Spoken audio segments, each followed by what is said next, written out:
Hello friends, welcome to my YouTube channel.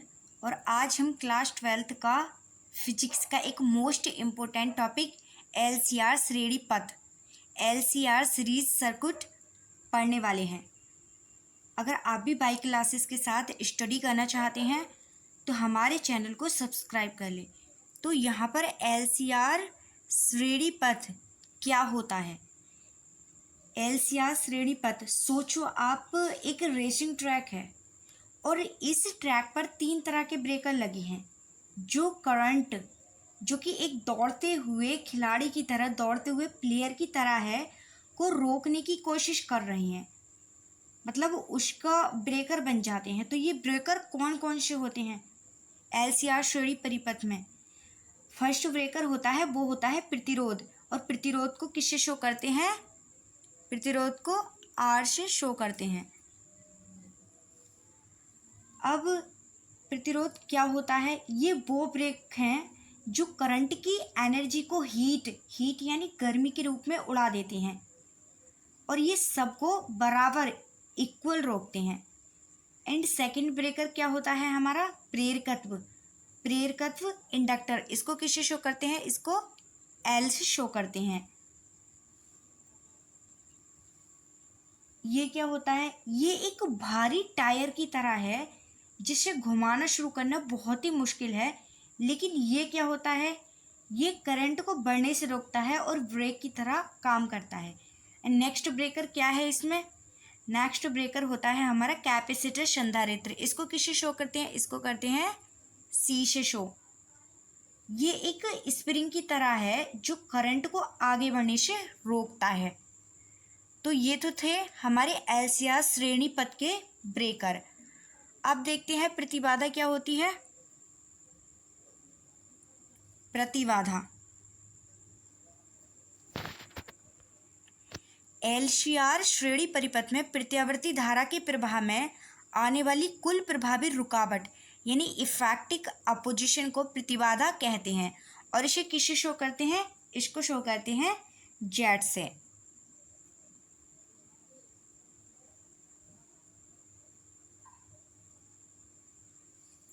तो जब ये तीनों एक ही सीरीज में लग जाते हैं तो करंट को जो कुल टकराव या रुकावट झेलनी पड़ती है उसे ही हम क्या कहते हैं? प्रतिबाधा कहते हैं। इसका फॉर्मूला क्या होता है? इसका फॉर्मूला होता है Z equal root R square plus bracket में X base L minus X C का स्क्वायर। तो ये होता है हमारा प्रतिबाधा का फॉर्मूला। अब यहाँ एक्स और एल क्या है? यहाँ पर एक्स बेस एल और एक्स बेस सी एक दूसरे के अपोजिट हैं, मतलब एक जो है वो करंट को पीछे खींचता है और दूसरा क्या है? वो करंट को आगे धकेलता है। तो देखिए यहाँ पर इस डायग्राम में एलसीआर श्रेणी परिपथ को बहुत ही सुंदर तरीके से शो किया गया है। तो हम इसे पहले डायग्राम की मदद से समझ लेते हैं। तो जो परिपथ का आधार है, यहाँ पर देखो बाईं ओर आप देख सकते हैं कि एक एसी वोल्टेज स्रोत के साथ इंडक्टर एल, कैपेसिटर सी और रेसिस्टर आर क्या है? श्रेणी क्रम में जुड़े हुए हैं। कहाँ पर जुड़े हुए हैं? इस डायग्राम में। अब इसमें वेक्टर का खेल क्या होता है? फेजो वेक्टर, यानी डायग्राम के बीच में जो एक त्रिभुज बना है यही प्रतिबाधा का मुख्य आधार होता है, और इसमें नीचे की तरफ जो रेसिस्टेंस क्या है? रेसिस्टेंस आर है, और ऊपर की ओर नेट रिएक्टेंस एक्स एल और एक्स का बेस एल माइनस एक्स का बेस सी है, यानी ये। तो इन दोनों का परिणामी जो होता है वही हमारा इंडिपेंडेंस जेड है, यानी इम्पीडेंस जेड है। तो जो बीच में दिखाया गया फॉर्मूला है वो ये स्पष्ट करता है कि कुल रुकावट जो होती है वो जेड इन तीनों घटकों का संयुक्त प्रभाव है। ठीक है, इतना तो समझ में आ गया होगा।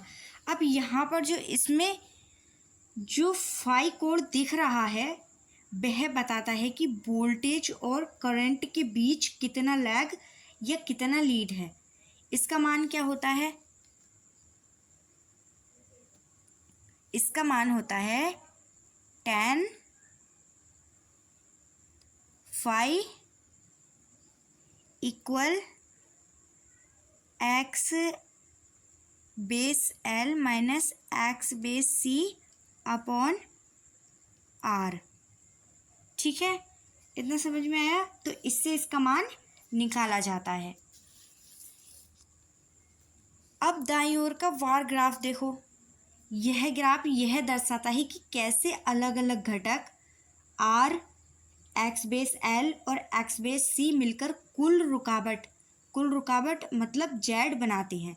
और इस तरह एलसीआर सर्किट में धारा का प्रवाह इन तीनों की आपसी तालमेल पर निर्भर करता है।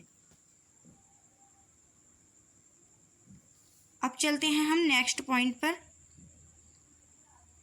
गणितीय व्यंजक।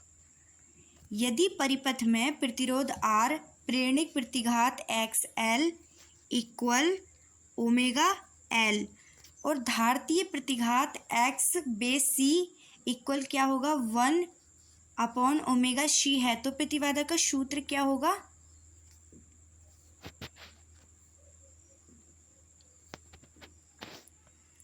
प्रतिबाधा का सूत्र होगा Z equal R square plus X base L minus x base C equal की का स्क्वायर, मतलब Z equal R square plus X base L minus x base C का होल स्क्वायर। एंड इसका मात्रक क्या होता है? इसका मात्रक होता है ओम।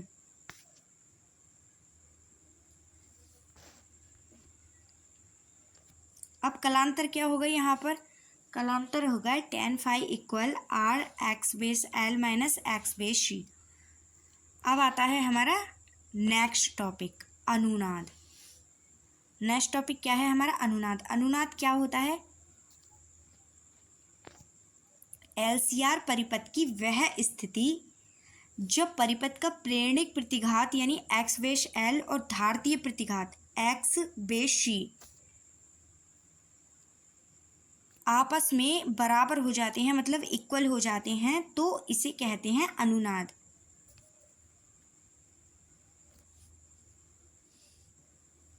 अब असली मजा तब आता है जब अनुनाद होता है।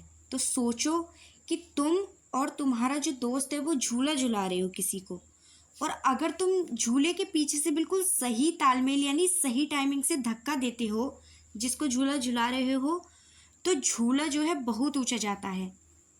तो यही है अनुनाद।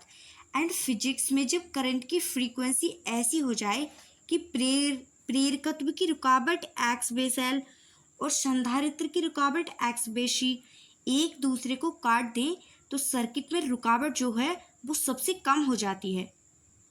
और जब रुकावट कम होगी तो करंट क्या होगा? फिर उस टाइम करंट जो होता है वो सबसे ज़्यादा होगा। जैसे जब आप रेडियो ट्यूनिंग के दौरान रेडियो का जो नॉब है वो घुमाते हो, तो आप असल में सर्किट में अनुनाद ही सेट कर रहे होते हो, ताकि वो जो उस पार्टिकुलर स्टेशन की फ्रीक्वेंसी से आपका सर्किट मैच कर जाए और जो वॉइस है, जो आवाज़ है, वो आपको क्लियर यानी बिल्कुल साफ सुनाई दे।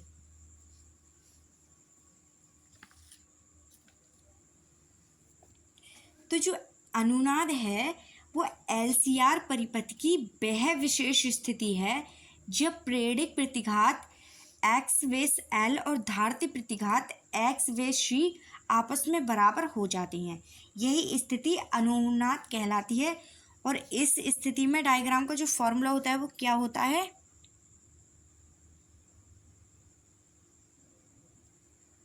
X base L equal x base सी।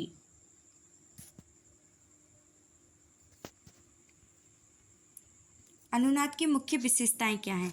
और देखो प्रतिबाधा Z का मान न्यूनतम Z इक्वल R होता है और परिपथ में धारा का मान होता है अधिकतम। और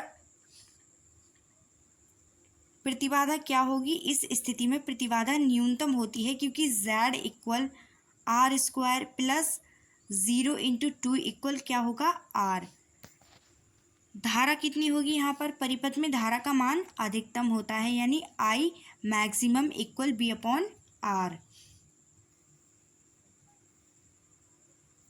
यहाँ पर कलांतर क्या होगा?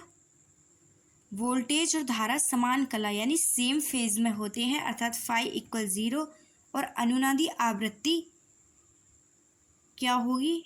FR। चूंकि x बेश L इक्वल x बेश C तो ये होगी omega L equal omega C1 और ओमेगा 2 इक्वल LC1। और ओमेगा इक्वल LC1 होता है तो होता है FR इक्वल क्या आ जाएगा? 2 पाई LC। अब अनुनाद आवृत्ति FR का फॉर्मूला क्या होता है?